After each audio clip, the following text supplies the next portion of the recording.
Hey everyone, welcome back to Crime Wire Weekly. A look at just some of the topics we'll be covering on today's show. In California, the owner of the San Francisco 49'ers is caught wilding with a prostitute during a sting operation. Nobody's above it. They got the money.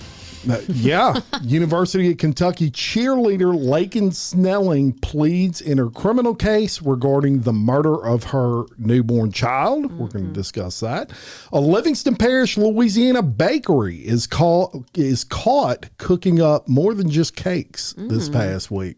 I didn't know about that. Very popular Livingston Parish bakery. Oh, you're going to break it. Know Yeah, you're it. going to break the news to me. Iryna, pronounce her last name for me, because I really don't want to mispronounce Miss Iryna's last name and disrespect her family. I believe it's Zarutska. Zarutska. Okay, Miss Iryna's family has filed a wrongful death lawsuit. Of course, that is the female that was stabbed on the subway that we all saw the horrific video of. It's pitiful. Like, it just was pitiful. Really is. We'll be talking about that. Ex-cop Sean Grayson, who was imprisoned after killing someone who he claimed was attempting to throw boiling water on him, has died in prison. Tell you about that. A man uses Doordash to obtain the murder weapon in a killing he is allegedly responsible for. We have more food-related crime. Yeah. With these dashers and dancers and prancers. I didn't even know you could Doordash weapons or anything other than food. I didn't either. There you go. A mother helps her son clean up the murder scene after her son kills his girlfriend. Penn State fraternities are in deep trouble. Oh, yeah, that's a good one. Yeah, they're in deep trouble for forcing pledges to cut up cocaine. Hey, it sounds like a movie. This is going to become a movie. I bet money that becomes a movie. Right. Yeah. Right. Yeah. All right. So we got some wild stories today. We got other ones we're also going to be covering. We've even got a fun quiz for KJ. We do. We do. And she didn't even know anything about it. That if she gets 80% of this quiz right, that's 8 out of the 10 questions I'm going to ask her. And if she gets those right, I'm going to make a $200 donation to the Casey Frankowski Memorial Fund. Oh, God, now it's like on the line. Now the pressure's on. It better not be geography. It's not going to be geography. Okay, because I knew better than that. I might as well not worry about paying any money to anything. Yeah, if you give me a math equation or geography, I'm done. It's over. So we'll do that with the second segment after we cover the first couple of stories. Got it. Before we get into it, Dolly Parton. Man, what a loss, dude. Died yesterday as of this recording. Yeah, and look, people die and it's always, it's sad. We don't want to lose people. But Dolly was a good person. Dolly was, whatever may have been going on in her life, I don't ever remember bad press about her. And she carried herself with such charm that one's really sad to me. I hate that. She was every man my age and around's first crush. Really? No doubt about it, man. I have multiple. Dolly was fine. I have multiple friends that told me that Dolly was their perfect woman. So when I heard she died, I started sending them the message, breaking the news to them, and I have grown men going, "I'll never be the same." Well, I'll go ahead and give you a hint. Our contest today is all about Dolly Parton. Oh, no. So it'll be questions about Dolly Parton. Okay, in my defense, I'm younger than you. It doesn't matter. These are not as hard as you think. Okay. They're common knowledge. Okay. So y'all can play along as well, and we'll see how Kelly does with that. But let's go ahead and kick off the show. We're going to start it off in San Francisco by way of East Palestine, Ohio, which I didn't even know there was an East Palestine, Ohio. I actually think I did know that for once in my life, which is But weird. you don't know geography. I don't. But I remember it being weird when I read Palestine, thinking, what an odd name. Right. In Ohio. Yeah. So San Francisco 49ers principal owner and CEO Jed York was arrested this past Sunday on suspicion of soliciting prostitution after responding to an undercover online advertisement. York, who is 46, was taken into custody around 9:35 a.m. on Sunday at the Wheat Hill Mobile Home Community. This is in East Palestine, Ohio. It's close to the Pennsylvania border, and it's actually close to his hometown of Youngstown, Ohio. Authorities said he had arranged to meet a woman for sexual activity in exchange for money after responding to an ad on a known prostitution website. East Palestine police, assisting a human trafficking task force that was in the operation, said that York used his cell phone to respond to this undercover ad. He discussed pricing. Reports cite figures around $140 for full service, and arrived at the location driving a rental car with the cash on him. He was booked on charges of engaging in prostitution and possessing criminal tools, which his phone was considered a criminal tool. On Monday, prosecutors amended the charge to misdemeanor disorderly conduct. I bet they did after they found out who he really was. York pleaded no contest to that and possession of the criminal tools. An administrative judge immediately found him guilty, and he was sentenced to 1 day in jail on each count, but he had already served a day in jail, so he actually only had to serve 1 day. And he was ordered to pay $1,150 in fines.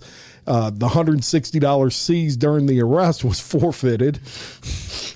So he doesn't get his money for his hooker back. York posted a $5,000 bond after the actual arrest and was released. Now, he served as the CEO of the 49ers since 2008 and became the team's principal owner in 2024. He is a native of the Youngstown area. And folks, this guy's worth $8 billion. Yeah. And you're getting a $140 hooker. I'm wondering if part of the fun here or the eroticism for him was the danger involved. Like you know what I'm saying? Like the stealthiness of it, to go to this trailer park with this supposed woman. It's because you cannot convince me that there's not a woman out there when you got a billionaire over here with his pockets big that he couldn't just go find somebody. Yeah. You know. There's no doubt about it. That was my first thought was, right. I mean, this guy doesn't need a hooker. No. And like, if he's going to get a hooker, he's going to get one of his people to arrange. It's going to be like Pretty Woman or something. I mean, well, I guess that would be kind of like this, but it's going to be like a situation where he says, I need like Diddy would do it. Yeah. Well, he could have done it like Diddy did it. Yeah. But hence the rental car. He's going to go to a trailer park. I know, but the owner of the 49ers, y'all wrap your mind around that. That's why the rental car makes sense, though, because it's part of the game, I guess. Maybe I'm making that up, but someone of that stature with that much money, it's almost like he's a danger seeker, and yeah, like the thrill. The sexual aspect of it wasn't the actual sex; it was the fact that he was hooking up with a hooker. Yeah. I mean, but the one hooker you got was the police undercover. That sucks. Oh yeah, man. Oh my God. Then we know it. He might have been doing this shit all the time. Maybe. This is the first time he got caught. He'll come out if he was. Yeah. Ooh, that's bad. That's embarrassing more than anything. Golly. Crazy. All right, we're going to go on the other end of the spectrum, and we're going to go to Kentucky here, where Laken Snelling, the former University of Kentucky cheerleader accused of killing her newborn after giving birth on the bedroom floor of her off-campus home, has pled guilty to first-degree manslaughter and other charges. Snelling, who's 22, pled guilty Friday, August 21st to first-degree manslaughter, abuse of a corpse, tampering with physical evidence, and concealing the birth of an infant in court. Not in court, sorry. There was a period there. I misspoke. But in court, Snelling tearfully admitted to her role in the newborn's death, saying, quote, "I was under a lot of emotional stress and my baby came unexpectedly. And instead of helping him, and then there's she said some other things, but we're not reading the entire statement here. But instead of helping him afterwards, I cleaned up and didn't tell anyone." She added that she ended his life, saying, "I deprived him of oxygen." So under this plea agreement, prosecutors recommended that Snelling serve 10 years for manslaughter and an additional 3 years on the remaining charges for a total of 13 years. She's scheduled to be sentenced on October 16th. Snelling was initially arrested on October 31st of 2025, which was 4 days after her newborn baby was discovered wrapped in a towel inside of a trash bag stashed in a closet of her room. She was released days later after posting a $100,000 surety bond and $100,000 surety bond, and had been staying with her parents in her home state of Tennessee. Snelling's concerned roommates called police after finding blood in her room and hearing her make strange noises. The medical examiner's office determined the infant's cause of death to be asphyxia by undetermined means. Snelling was not home when police arrived, but was later located and detained. She agreed to speak with police while receiving treatment at the University of Kentucky Hospital. During that interview, she told investigators that at 4 a.m. on August 27th, she gave birth, quote, to a baby which fell onto the floor of her bedroom. She explained she remained awake for another 30 minutes after giving birth before falling on top of the baby and going back to sleep. The affidavit is what stated all of these facts. When Snelling woke up again, she said her newborn was turning blue and purple. Snelling also told investigators she wrapped the baby in a towel like a burrito and laid next to the newborn on the bedroom floor, which gave her a little comfort in the moment. Those are her words.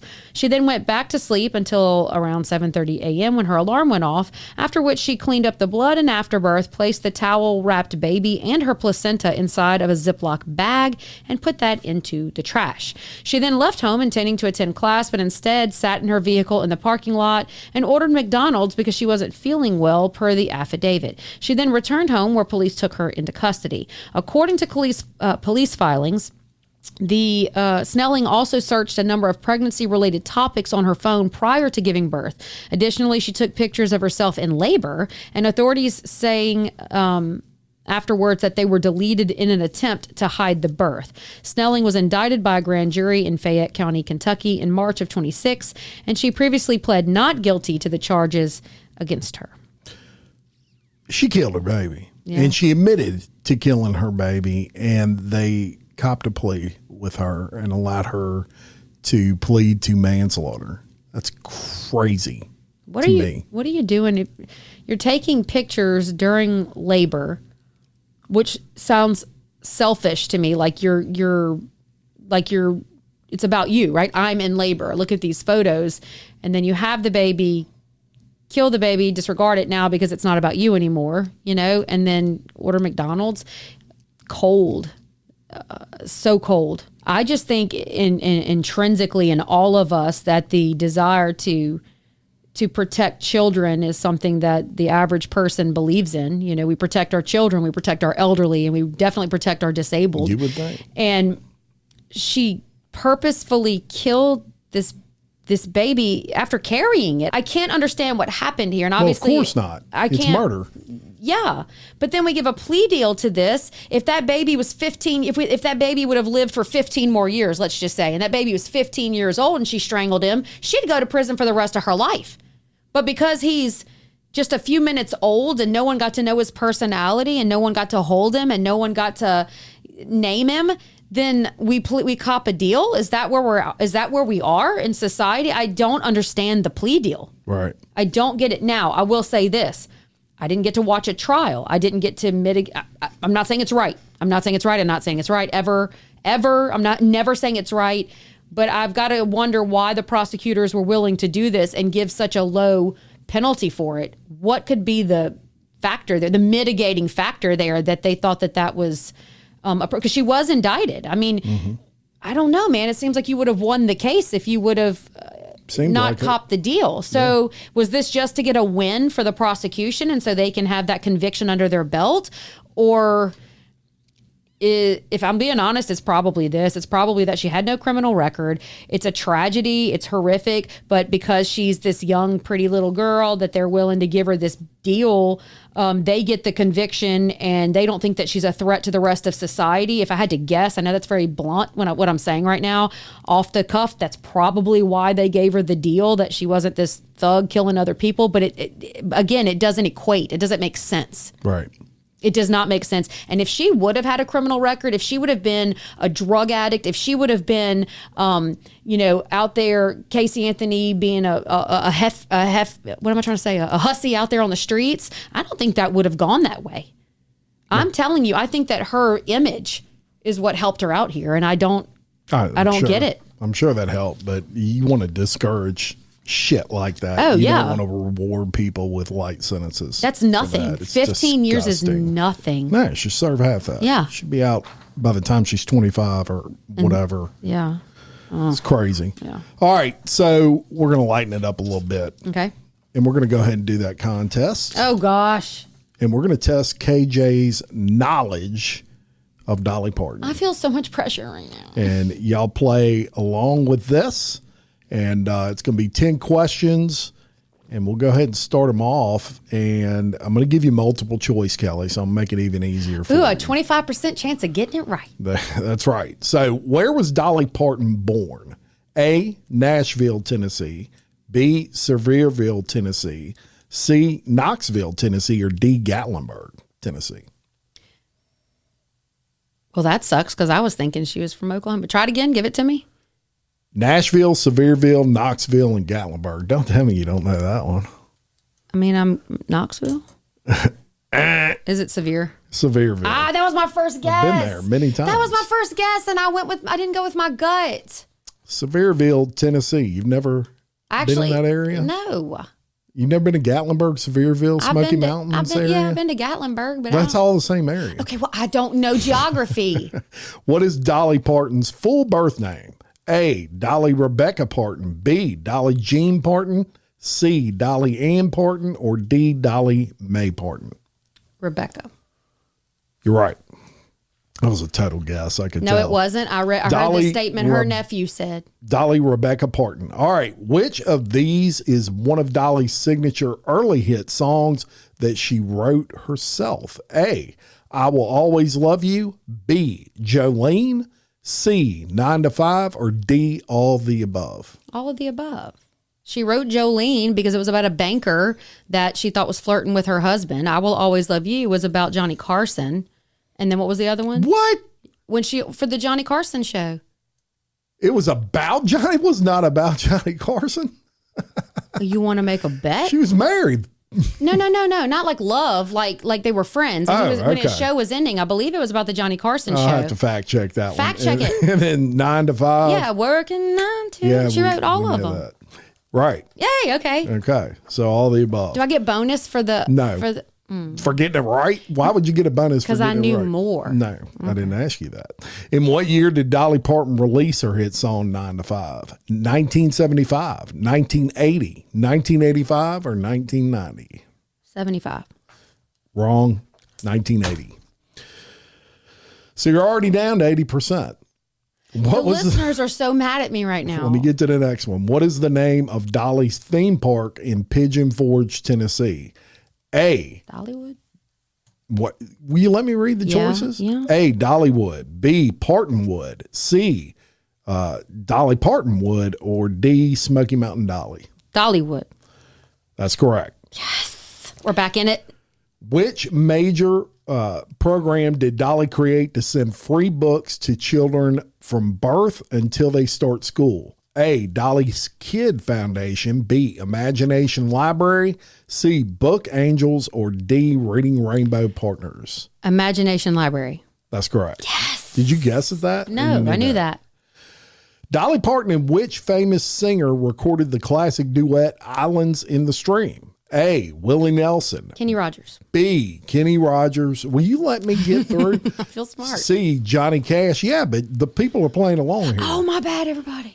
C, Johnny Cash. Or D, Porter Wagner. Let me think about it. You already answered Kenny Rogers. Okay. All right, next one. In what 1989 comedy drama film did Dolly Parton star alongside Julia Roberts? B, 9 to 5. C, The Best Little Whorehouse in Texas. D, Rhinestone. Or A, Steel Magnolias.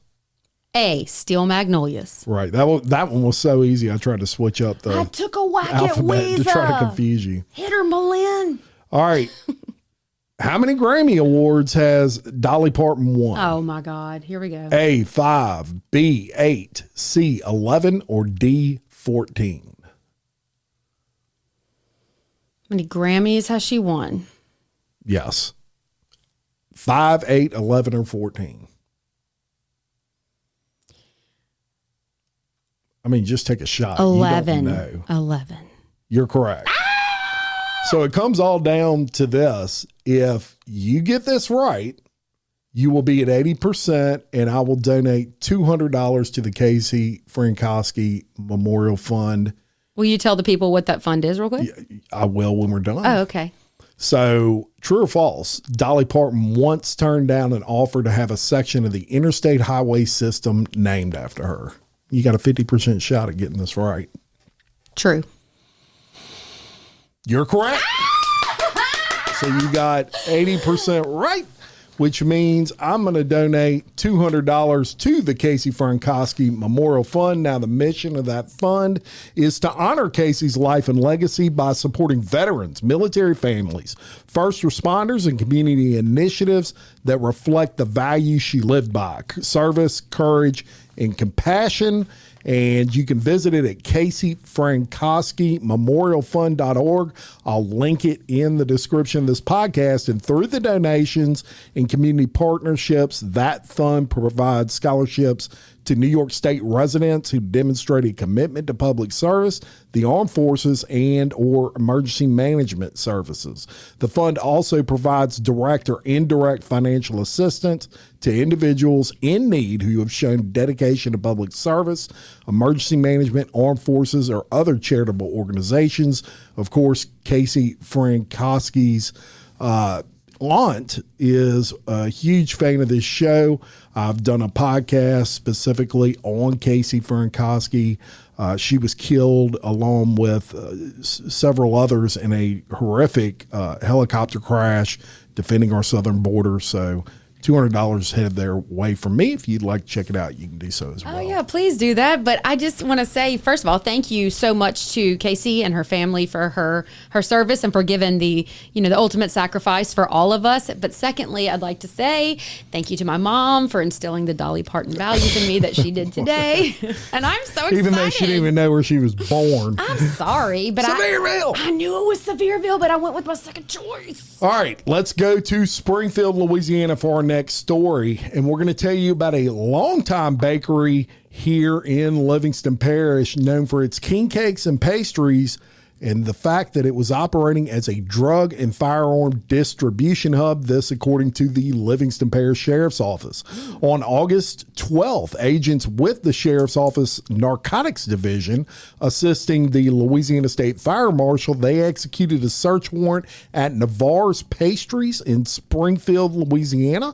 Investigators said they uncovered a distribution operation involving multiple narcotics and a large cache of weapons. Sheriff Jason Ord said agents found cocaine, MDMA, which is ecstasy, Adderall, and other controlled substances at this popular bakery. Seized items include approximately 42.8 grams of cocaine, about 200 doses of suspected MDMA, roughly 394 doses of Adderall, smaller amounts of Vyvanse and Xanax. Also, they had anabolic steroids along with related paraphernalia. They recovered 52 firearms and $3,500 in cash.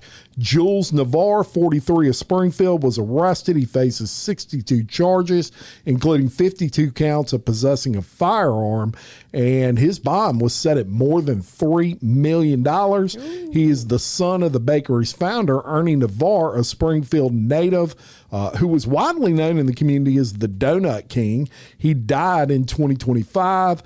The elder Navarre began his pastry business way back in a meet in 1972 as Ernie's Donut King, later operating at what's known as the River Stop in Springfield before opening Navarre's Pastries next door. The shop has been a longtime local favorite for king cakes, and the investigation remains ongoing, but it does explain how I ate several of their king cakes and gained 20 pounds of muscle. Couldn't figure that out. You didn't know, and that's now what it was. Sudden, you were just. He had anabolic steroids in him. I should have known. Hey, look, new Louisiana thing we should start. Y'all know we love our king cakes, and when they put that king cake baby in there, maybe they could just shove a bullet in it because they're arms dealers now. Lots of businesses, arguably, probably do operate as a front for things like this. They just don't get busted in small areas like right here by our house. We're not used to that kind of stuff. This was a family business too, and his poor daddy opened this, did so good his whole life running his business. His son takes it over after he passes, and that's what happens. And that's going to destroy the entire legacy of that business that he built from the ground up. I think it's horrible. Yeah. All right, let's go to Massachusetts, and this one's turned out pretty wild. So the body of Karen Solomon, a woman suspected in the death of her husband, Kurt Solomon, has been located. Karen's body was discovered behind Fairlawn Rehabilitation Hospital in Worcester, Massachusetts. This was around 1 p.m. on Monday, August the 24th. 2 employees at the facility were on a walk when they found her body in the woods. A handgun was recovered near the body, and that's according to the Chief Paul Soche during a news conference. The discovery comes less than a week after authorities began a search for Karen, alleging that she was connected to the death of her husband, who was a veteran police patrolman.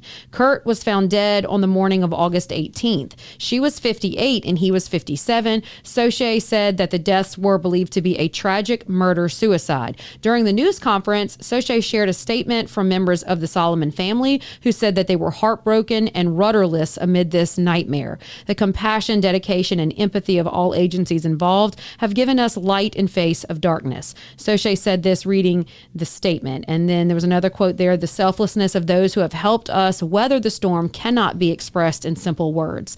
Following the discovery of Kurt's body, Karen was named as a suspect in his death. The police department said at the time that she was presumed to be armed and dangerous. The police department initial written alert said that there was concern she may be armed. The details of Kurt's death have remained private, with Soche saying that domestic violence laws prevent the police from sharing more information. However, it was clarified that the Solomon family did not have any history of domestic abuse. Authorities also shared that other people were at the home at the time of Kurt's death. Kurt was a 31-year veteran of the Worcester Police Department. Karen co-founded First HELP, it's like the initials for help, First Help, which was an organization dedicated to reducing the stigma surrounding mental health among police and other first responders. The organization also supports first responders and their families and honors those who have died by suicide. She also lobbied for the Public Safety Officer Support Act. According to the Times, the legislation, which was passed back in 2022, expanded a federal benefits program to cover mental health injuries and deaths by suicide for first responders. The act also detailed that stress caused by exposure to one or more traumatic events while on duty is considered a personal injury in the line of duty. First Help issued a statement on August 22nd saying no words can adequately convey the depth of grief surrounding this tragedy. Really crazy story, because of what this lady did. It made her life was exactly the opposite of what she ended up doing. You know, first of all, you murdered somebody and then tragically commit suicide, and your whole life you spent basically in suicide awareness for officers and first responders that are so troubled with things that they see every day that would totally shake the normal everyday person. Yeah. And so not to take away from the bad that she did, but the good here that was done is actually quite great. The what she was working towards, because police officers see more in a year in terms of trauma related events than most people would see in their entire lives. And so there's a lot to this. But what in the world had her going to kill her husband in the first place? Do we know? I mean, obviously she snapped. Yeah. Something. No, we don't know, Kelly. Yeah. But jeez. Nothing could justify No, that, not obviously. at all. And it's weird to end your life and to everything to end the complete antithesis of what both of you stood for. Him for 30 something years in that line of duty, and then the way she went out. Yeah. Wow. All right.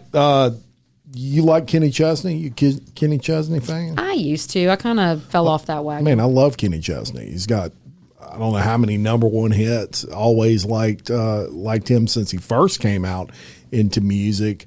And I can't remember if I brought you this story on another podcast I used to cover or this one. But we're going to talk about it because there's an update on it. And if I'm not mistaken, we brought you this story on this particular podcast. But I'm going to tell you about it anyway. I'm going to give a refresher for those out there that may have not been listening at that point. And that is, it all starts with a California woman who was scammed out of more than $300,000 by someone impersonating country music star Kenny Chesney. Oh my God. $300,000. Well, she's lost her legal bid to hold the real singer responsible. So here's what happened. A woman named Patricia Linson, she was contacted way back in February of 2021 by a man, and he claimed to be Kenny Chesney. He contacts her. Mm-hmm. The impersonator said he was facing financial difficulties. Oh my God. And that should have been your first clue. Right. And needed money for things like appearing at the CMT Awards, repairing damaged instruments, creating music videos, and covering other business costs. He literally calls this chick out of the blue and tells her that. Now, according to Linson, the scammer convinced her of his identity by sharing details about upcoming tours and releases that had not been yet made public. In April of 2021, Linson agrees to loan this guy, saying he's Kenny Chesney, more than $300,000, which the impersonator promised to repay within just a few months. She was directed to send the funds to Nairi Apalian. Oh my God, That's the best pronunciation I'm going to come up with. But anytime someone tells you to send something to somewhere you can't pronounce, that's probably a good indication it's bullshit. Wait a minute. Are you telling me that prince that contacted me is lying to me right now via email? All the money he's asking me Prince to send? Prince is dead. No, not Prince. A prince. Oh. A I thought you prince. said Prince. A prince I'm from... like, yeah, it's definitely a scam because he's no longer alive. No. Anyway, back to the story. The scammer, described as Chesney's partner, and basically told her, look, I need you to transfer up to $310,000. And of course, she went ahead and did that. And she figures out this is all bullshit. I'm getting scammed here because they never hooked up. They never went out on a date or any of these things that she thought were going to happen. So she comes up with another plan. She sues Kenny Chesney, the singer, because it's his fault, right? So she files this lawsuit, and she said she felt that Kenny Chesney may have leaked confidential business information to this scammer, right? Who then made the scammer appear legitimate. And so that's why she got scammed out of all that money. Of course, that's all ridiculous. Sure. A Los Angeles Superior Court judge basically said, yeah, that didn't happen, right, and dismissed her lawsuit to try to get $300,000 out of Kenny Chesney. So she's ordered also to pay the singer's expenses, legal expenses related to the appeal. Now, look, this can't be a stupid person. I mean, they definitely did a stupid thing here, but if you got $300,000 laying around, you've done something in life to earn that money that you're probably a sharp individual in some respects. But come on, man. I don't really. Kenny Chesney gonna call you out of the blue and ask you for money. My heart always lies with victims of crimes because they didn't do anything. They're just victims here.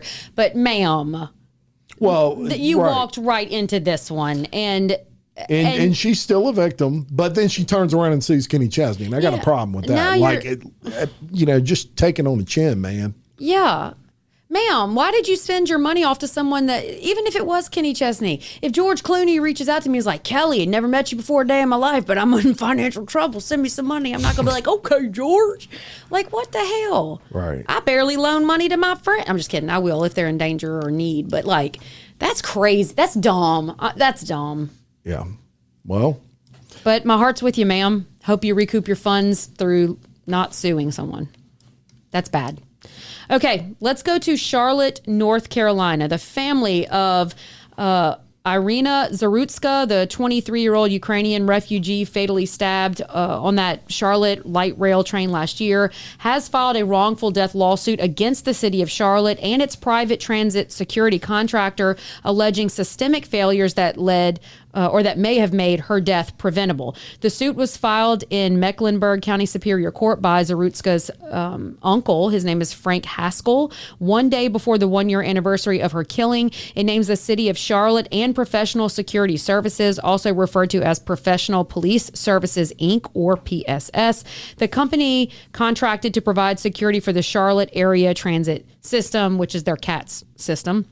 Zarutska was stabbed to death on August the 22nd of 25 while riding the Lynx Blue Line in Charlotte's South End neighborhood as she headed home from work. She had fled the war in Ukraine and settled in the Charlotte area with her family. DeCarlos Brown Jr. is charged in her death. He has a lengthy criminal record, and a federal judge ruled in June of 26 that he was not competent to stand trial due to mental illness. He was ordered into a treatment program aimed at restoring his capacity. The lawsuit claims the city and PSS knew of ongoing safety and crime problems in and around the light rail system, yet failed to take responsible steps to protect its passengers. It alleges inadequate security staffing, a lack of physical barriers or turnstiles, and insufficient fare enforcement that allowed non-ticketed individuals to board freely. According to the complaint, the contract with PSS budgeted for 219 security positions and up to 39 armed guards for the relevant period, but the company had only about 183 personnel and 11 armed guards at the time of the attack. The suit further states no security guard was aboard the train when Zarutska was killed. It argues violent crime on the system was foreseeable and that basic measures such as fare checks, barriers, or proper staffing could have prevented the stabbing.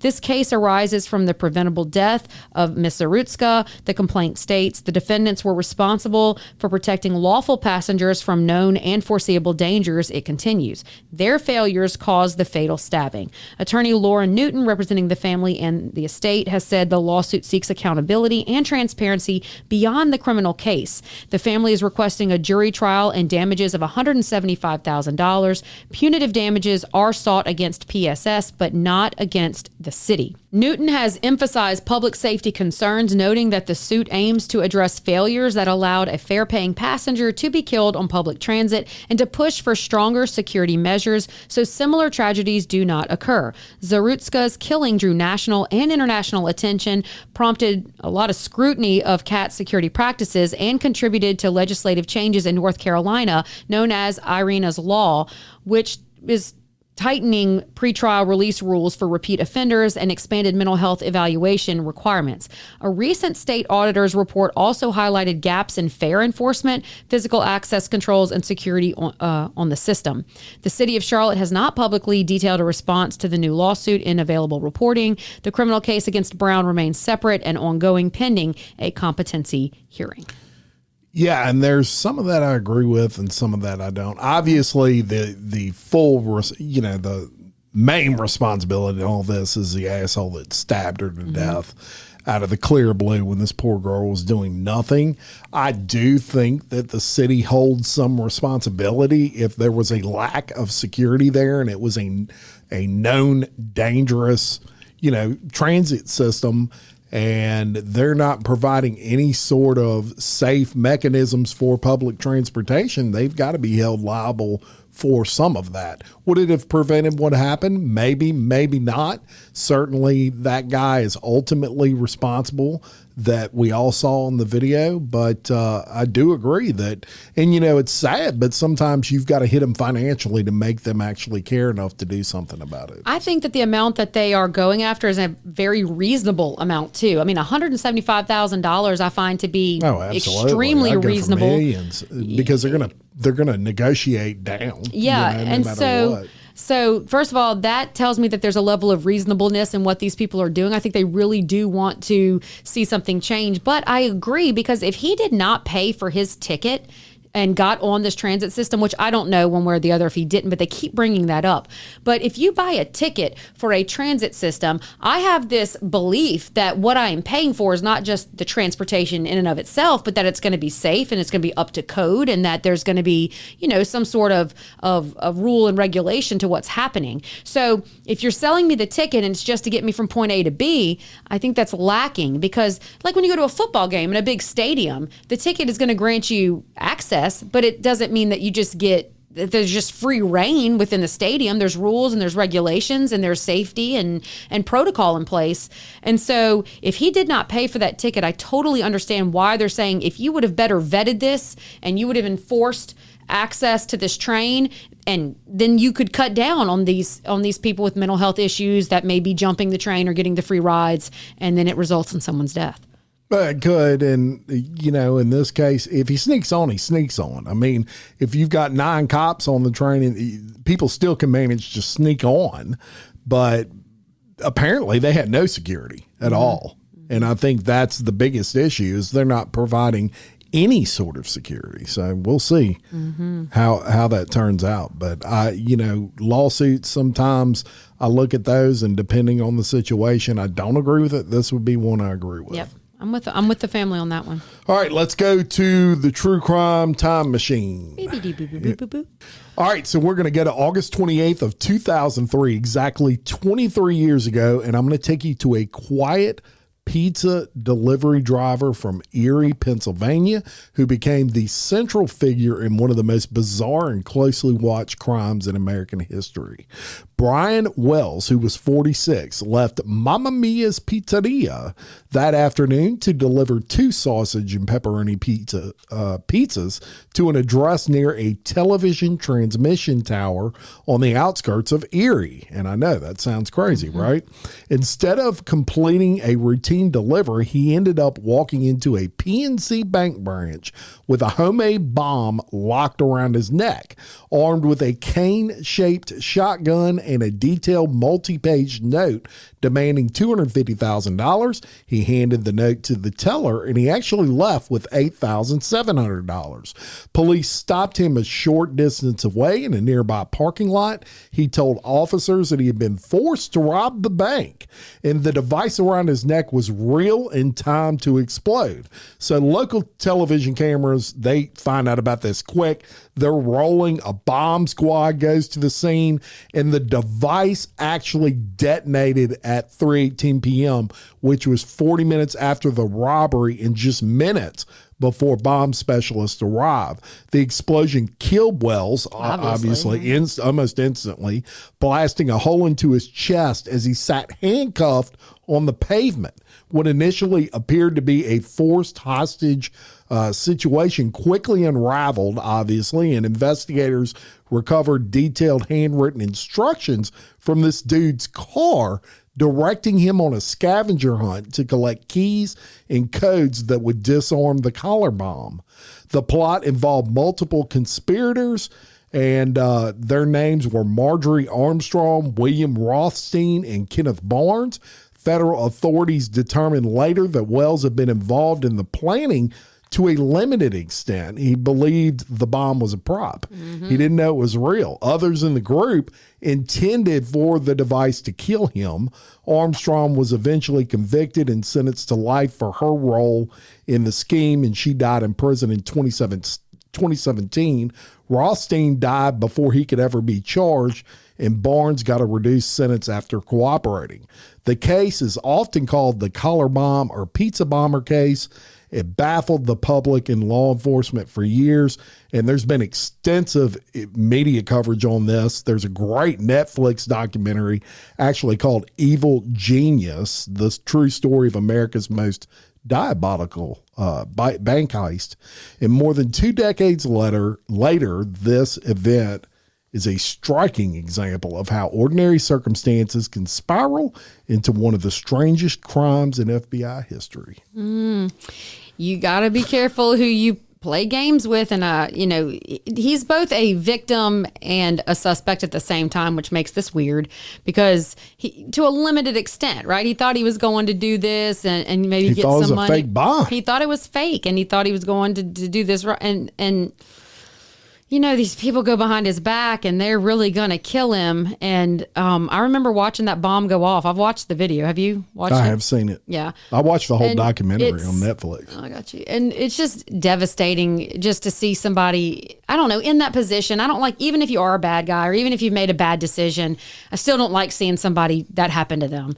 And it's just wild that they were able to unravel it. Yeah. Evil. That one's evil too, right there. Very evil. All right, let's go to Illinois. And so this also had made big headlines, but it's kind of seeming to come to a conclusion here. Former Illinois Sheriff's Deputy Sean Grayson has died in prison less than 1 year after he was convicted in the 2024 fatal shooting of Sonya Massey. Grayson's attorney, Daniel Foltz, confirmed that Grayson died at the age of 32 around noon on August 23rd. Grayson died following a battle with colon cancer. He was diagnosed with stage 3 colon cancer in 2023. By the time he was sentenced in 2026, Grayson's cancer had progressed to maximum stage and spread to his liver, lungs, and rectum, so he was in pretty bad shape. Grayson was previously denied medical release by the Illinois Prisoner Review Board in July, and at that time, the legal team cited a 2022 law in which individuals with a terminal illness or medical incapacitation could apply for an early release from prison. Prior to his death, Grayson was receiving medical treatment outside of Illinois Department of Corrections facility due to security and health concerns. Grayson was convicted of second-degree murder for fatally shooting Massey, a black woman, inside of her home in July of 2024. Authorities reported to the home after she had called 911 to report a suspected prowler. Grayson, a white man, shot her 3 times during the visit, and he later claimed he was afraid she would throw a pot of boiling water on him after she had taken it off the stove. Grayson was sentenced in January of 2026 to serve 20 years in prison. After his death was confirmed, Massey's family reacted to the news in a statement saying, quote, "Sonya Massey's death was unjustifiable and she should be alive today. Sean Grayson's death in custody from cancer does not bring Sonya back." Attorneys Ben Crump and Antonio Romanucci said on behalf of the family, "We wish his family prayers of peace, as we do for all who grieve a loved one. Sonya's family knows that pain all too well and will grieve her loss the rest of their days." Yeah, and everybody knows I'm not a fan of Ben Crump's Me either. by any way, shape, or form. But watching this video, I can see why this person's actions were found to not be justified. Mm-hmm. That's all I really have to say about it. Yeah. So, I don't get into all the racial stuff. Yeah. I don't know what he had in his head. Did he believe she was really going to pour the boiling water on him? Only he could have answered that. But in the video, it didn't look justified to me. So I will say this. I don't think, based on my set of knowledge that I have to date, which I have not extensively researched this one, but I don't find that he was a cop to be out there to hurt and injure people. When you're watching the video, I mean, with malice, I don't know that was his intention. Based on what I've seen, I do know that he fired on her. She was starting to scream, "I rebuke you in the name of Jesus. I rebuke you in the name of Jesus." And early on in that video, he does ask her, "How is your mental health doing?" And so it seems to me, just based on the limited scope of knowledge that I have, that he may have had interaction with her prior to, or he knew that there may be mental health issues going into it. And I'm not convinced, just on the limited scope that I have on this case, that may not have played a role in why he jumped the gun so quick and was fast to shoot her, because boiling water can do a lot of damage to you. I know it was 2 years ago. I remember we had a woman in Denham Springs that her ex threw boiling water on her, and I saw photos of skin gone and bloody arms and bloody face. Doubt. Yeah. So totality of circumstance matters in this one. What frustrates me with this case is that they always say Sonya, a black woman, and, Sean, a white man. They're trying to make this about race instead of about poor judgment, bad call, and too quick to go with deadly force when there could have been other options available. And that, I think, is what frustrates me about this case. But I do want to end with this. I think that the statement that was given was actually quite nice by the family. I mean, they said, "We wish his family prayers of peace, as we do for all who grieve a loved one." And I thought that actually was quite nice, the way that they worded that. Mm-hmm. All right. So let's go to Minnesota. Okay. And I'm going to tell you about a Minnesota man who has been charged after allegedly crushing his coworker's head while playing with equipment. Christopher Crimmings, who is 34, was charged with one count of second-degree manslaughter after the incident at a work site for a tree trimming company. The Apple Valley Police Department responded to a report of an incident involving a severely injured man in a truck with a hydraulic grapple this past week at around 7 o'clock p.m. Officers found Tyler Lynch, who is 26, on the ground with blood around his body and a head injury. He was pronounced dead at the scene. The two had recently arrived at the job site at the time of the incident. Crimmings told police he and Lynch were playing with shadows as he was operating the grapple, and Lynch was picking up branches from the ground. They noticed the shadows of the grapple, and Lynch prompted Crimmings to move the grapple so that its shadow appeared to be grabbing Lynch's shadows. So they're playing hand puppets on the grass with all this. Crimmings then opened and closed the grapple, crushing Lynch's head. Crimmings claimed he was not monitoring the actual grapple or Lynch at the time. He is currently being held at the Dakota County Jail. Crimmings told police he was unaware of any medical issues with the equipment. He said, quote, he and Lynch were fucking around when the incident occurred. Yeah, you could say that again. A witness saw the grapple come toward Lynch and either hit or pinch his head. There was blood on the grapple directly above Lynch. And now, according to Lynch's Facebook page, he had been working in professional tree services since 2021. His stepbrother wrote on Facebook, he had absolutely no words, sending all the prayers possible for my stepdad, family member, and that was his family member, his stepbrother. So this one, I mean, bruh. Yeah. That's why you don't play. This is exactly with equipment like that. This is exactly why you don't play, because while they were probably just screwing around, I can totally see two goofballs playing on the site, and you're looking over watching the shadows, and so you go to move the shadow, but you're not actually monitoring where it is with the guy, and you kill him. And pinched his head off with a tree crane grapple. Yeah, like it's crazy. It's not a joke. It's not a toy. And whether this, it's an accident, it sounds like, until anything else comes out. But that's why you don't play like that. That's why you don't do that. Yep. And that's why I'm always screaming at my kids, don't do that. You're going to do something stupid. Right. That's sad. All right, let's go to Oregon. And quintuple homicide is not something that you hear a lot about. How many is quintuple? 4? It's 5, is it not? Oh yeah, that'd be quadruple. Quadruple. Quadtuple? Quadtuple is 4? Yeah, you're right. 5. Okay. Oh yeah, because when you have quintuplets. Oh, there you go, guys. Blonde moment. There it is. Okay, so a multi-agency manhunt for the. She doesn't know geography or numbers. Set me up. No, I seriously. At first, it didn't occur to me. And then I took a guess and said 2 would be bi, 3 would be tri, 4 would be quad, 5 would be Quinn.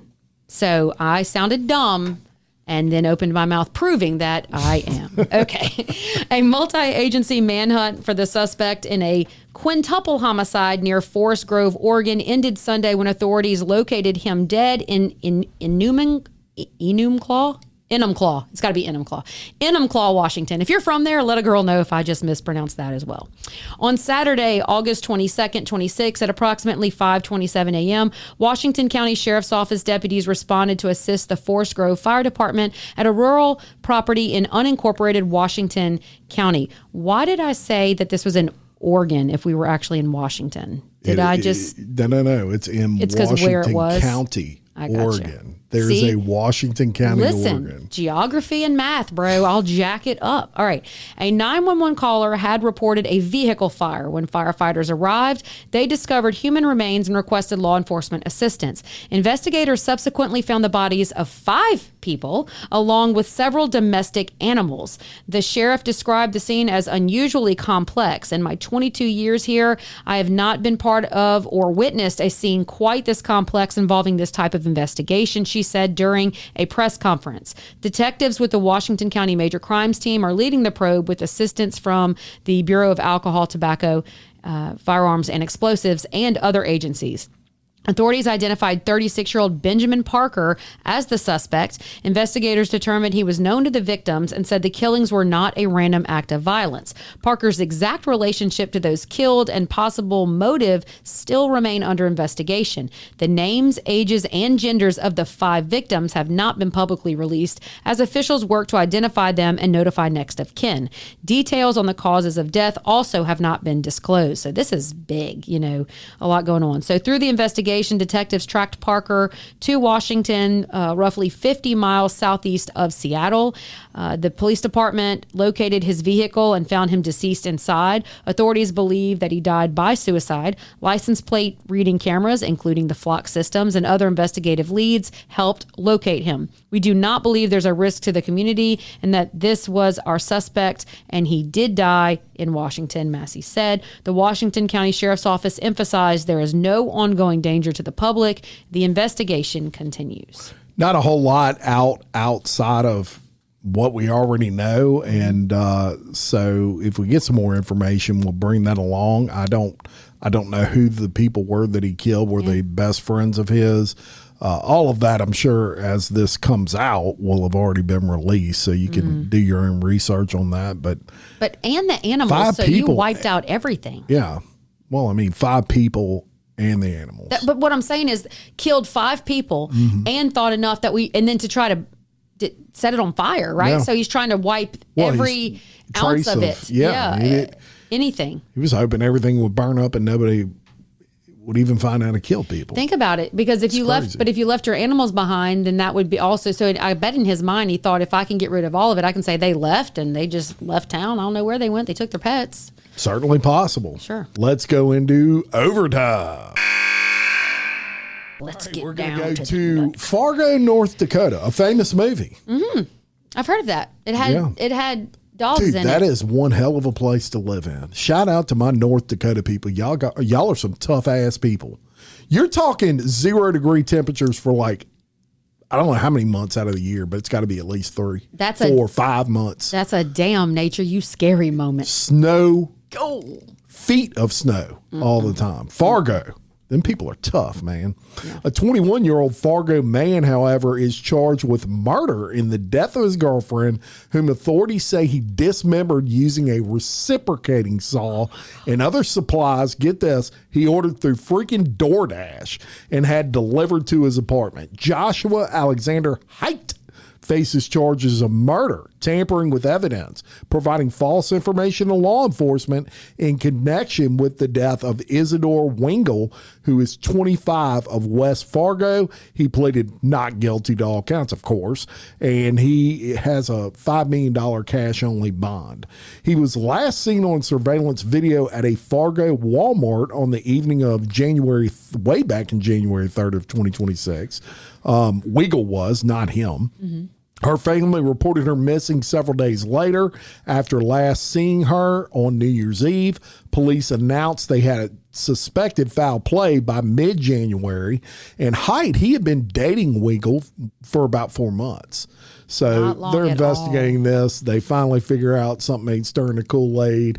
They arrest him. And they say digital forensics showed that on January 4th, the day after she was last seen, he hits the old Google, right? Mm-hmm. That's what they all do. Mm-hmm. And he searches terms like Home Depot Sawzall, DoorDash, junk removal near me, dumpster, how to register for a legal alias. Oh, wow. The same morning, a Home Depot receipt showed he purchased a Milwaukee Sawzall reciprocating saw, clear plastic sheeting, an extra large trash bag, black duct tape, and a saw blade. So he watched Dexter. He must have, and these items were delivered to his apartment via DoorDash. Police later recovered a 12-inch saw blade from evidence linked to Heights residents, and forensic analysis found human bones, skeletal muscle, poor thing, and tissue on the blade that matched her DNA. They had they got all kinds of stuff here. Latex gloves with her hair on it, all sorts of things. They found other items in the dumpster at his apartment complex. Authorities believe he killed Wingle sometime between January 3rd and early January 5th. The police described the killing as heinous and diabolical. I think that's two great words for it. Mm-hmm. He said he disposed of the remains, placing them in a 27-gallon plastic storage tote, possibly because they found he had ordered that.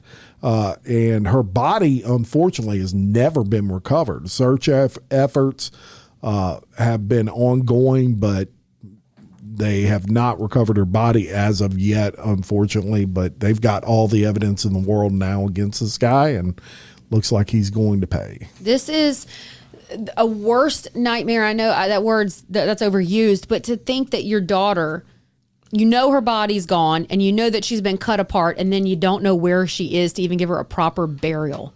It's sick. And to only know someone 4 months and they're willing to do this to you, and you're such a jackass that you literally, I mean, I read you the search terms on Google, but aside from all that, you have the saw that you used delivered to your house via DoorDash. And now you have a witness saying, I brought him the saw. Yeah.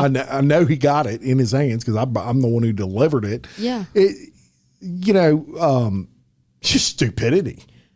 It's stupidity, and it's just disgusting. It's just not humane. So, it's not natural. It's not normal.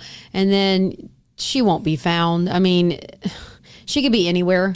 You know what I mean? And so that is horrible. But unless he speaks up, that would be about the only way you're ever going to get any resolution, unfortunately, on that, unless you're just sheer and what luck. He's probably going to have to do is, or in his side, is work a deal and say, if I give up the body or the location, then take and that's the death sad. penalty off the table or something if they have sad. that in North Dakota. Yeah. All right, so we're going to talk about this case, and again, it might bring up another case that we've already spoken about, but a man whose wife was discovered dead in the shower was taken into custody by authorities this week after claiming his partner had died by suicide.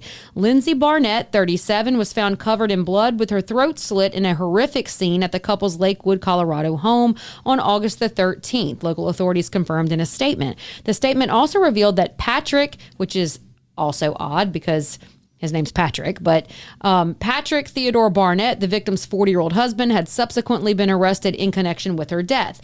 Patrick called 911 around 6 a.m. on Thursday, claiming the victim had, quote, cut herself and her throat, according to an arrest affidavit. He told police he had spent the night in the basement and decided to go apologize to Lindsay the following morning after the pair had argued the night before. He then discovered her bloodied body in the shower and dialed 911. Per the affidavit, which was obtained by People magazine, investigators uncovered a significant amount of evidence suggesting Lindsay did not take her own life. Officials found a large pool of blood on one side of the couple's bed, soil that had fallen from a knocked-over plant, and additional dirt had also made its way into the bathroom. Police also noted that a dainty, bloody footprint appearing to belong to a woman located between the bed and the bathroom. Additionally, there was considerably more blood in the bed than in the bathroom where the woman had allegedly taken her own life. The blood spatter alone indicated that the victim's body had been relocated prior to Patrick calling 911. Lindsay's body also displayed numerous bruises on her arms and legs, which investigators described as consistent with defensive wounds.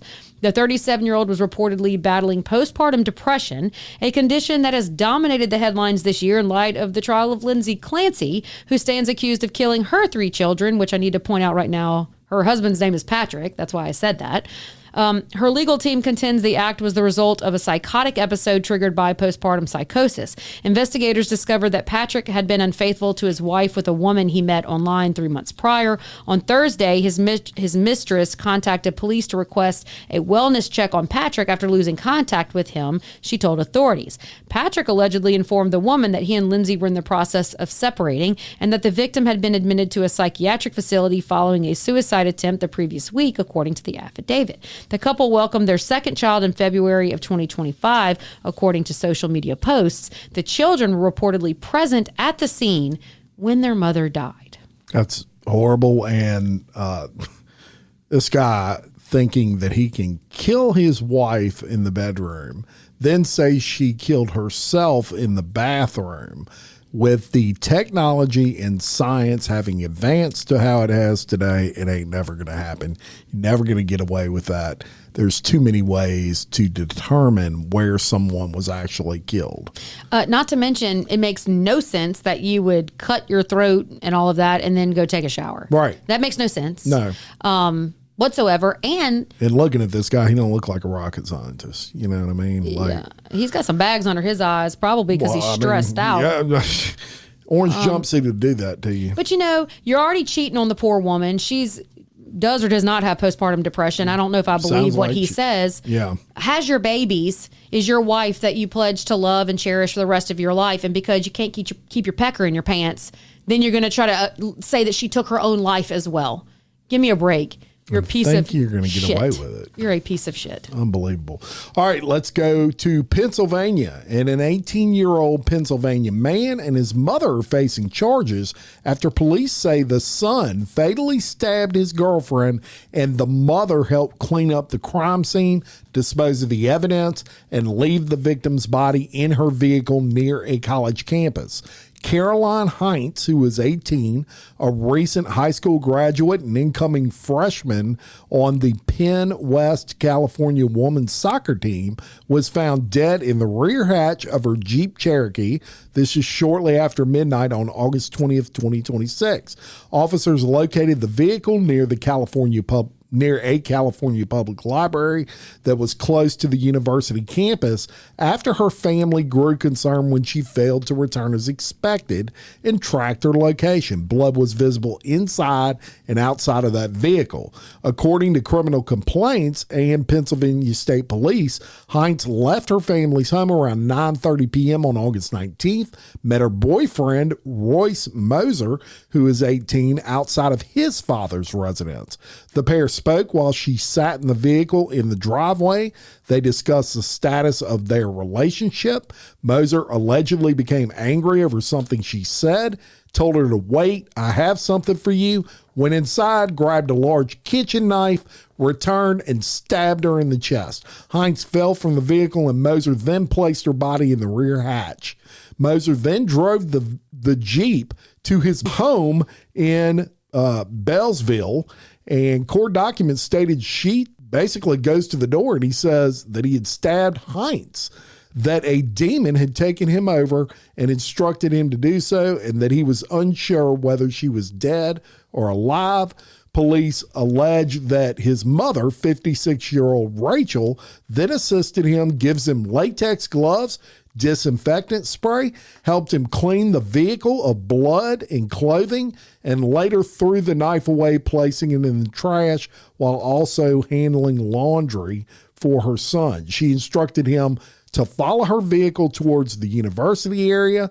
They left the Jeep with Heinz's body still inside near the library. She drives her son back home, and she basically, he showers, she showers, they change, get rid of all this evidence, and surveillance video captured them driving while still wearing the blue latex gloves. Royce Moser has been charged with homicide and tampering, and his mother's been charged with conspiracy and all kinds of other charges herself. And during a perp walk, you can see Rachel Moser shackled barefoot. She told reporters she was sorry that her son took a life while denying she helped cover it up. Okay, so you can't make that up. No, you cannot.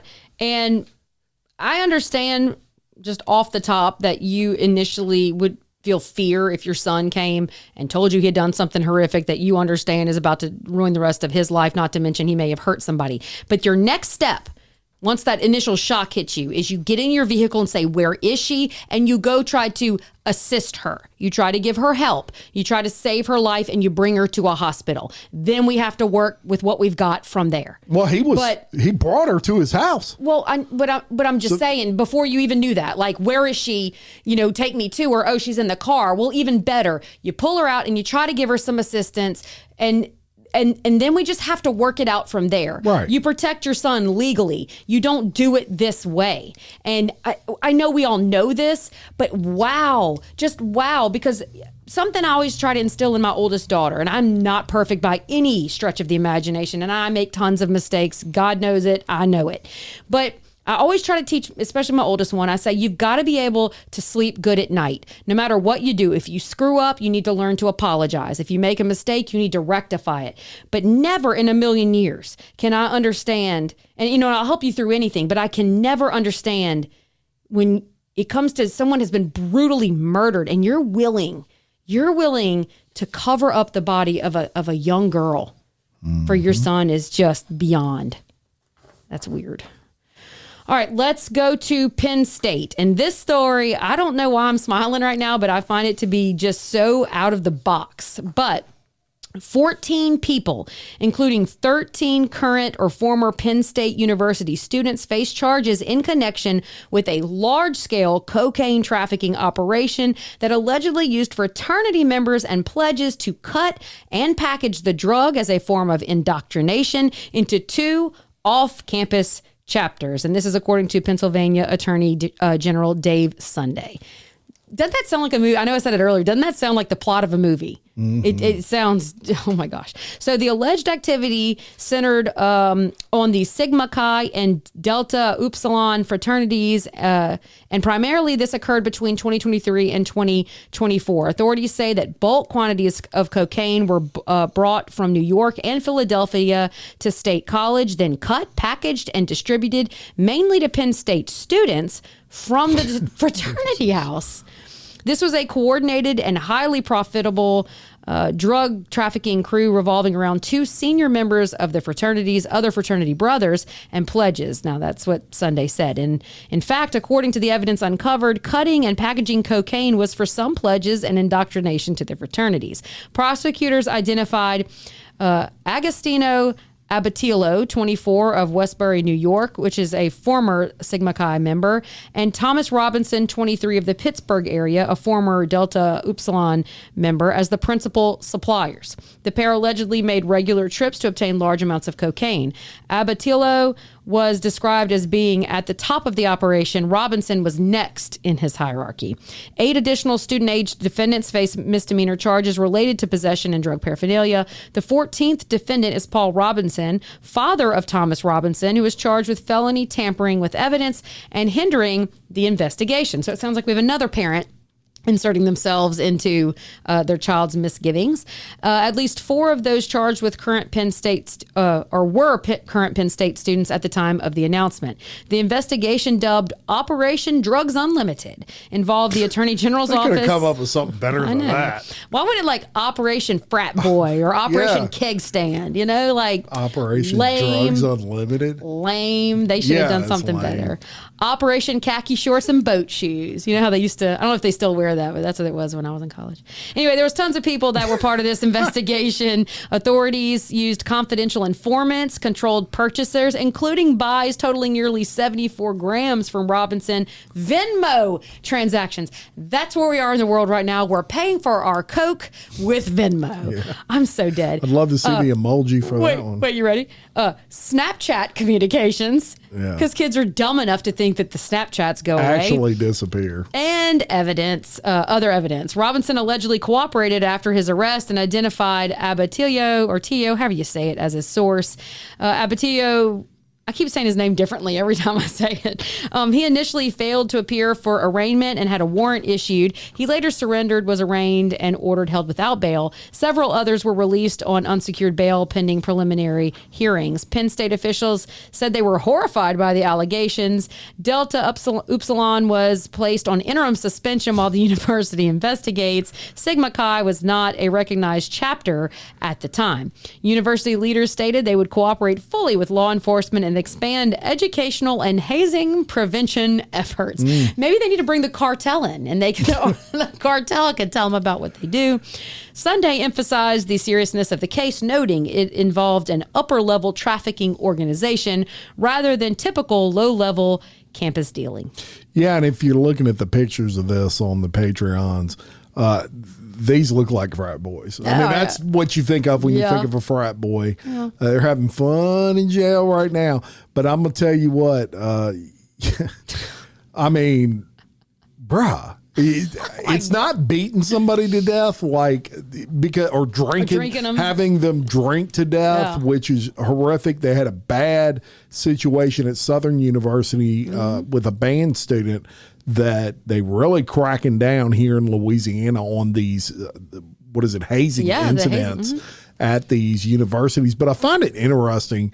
Of course, Sigma Chi, everybody's familiar with that, very large fraternity, but it has a lot of issues with hazing. No offense to my Sigma Chi brothers out there that are listening, but the name of the other fraternity is perfect. Oopsilon. Oopsilon. How about that? Oops. That's what it should have been. Operation Oopsilon. Yeah. That would have been a good one. I mean, the guy that came up with that, some of them are great. I know. Some of these, and then you got a guy that's like, what was it? What was it called? It was just like Operation Drugs Unlimited. Yeah. How corny. I know. Come up with something better. I like Keg Stand. They should have done that. Operation Keg. Listen, if there's anybody out there that does these type of operations and they need some better names, let a girl know. I am so ready to make up some operation names. Hey, I mean, there was like 10 of them sitting around. They're like, well, what are we going to call this? And there's one guy and he's like, how about Drugs Unlimited? No. And the other guys were like, he had to be the boss. And because they all thought it was stupid. There's no doubt about it. Anyway, we're not hating on this. Could have been Operation Frat-tastic. Like, it could have been something funny. So when it made the news, That's right. But they let us down on that one. But hey, listen, shout out. I would like to give some final thoughts before you even ask me. Talk to your kids about drug trafficking and that when they join a fraternity, don't do it. Yeah, if they ask you to cut cocaine, you may want to join a different fraternity. That'd be your first do you indication. Have any final thoughts, Jim? Yeah, I do. I want to thank all of you for listening. I want everybody to remember the family of Dolly Parton in their, in their thoughts and prayers. And she's total icon. Mm-hmm. And I don't care who you are, how old you are. Everybody knows Dolly Parton. Everybody saw her in the Dallas Cowboys uniform last year at her age, out there still doing what she does, doing her thing. And there'll never be another one like her, that's for sure. You know what she said about bald guys, huh? No, but I'm interested already. I'm going to tell you. She was on a late night show, and the guy said, so what do you think about bald guys? And she said, I guess I don't mind a bald guy. Just because you don't have any hair anymore doesn't mean you're not still no.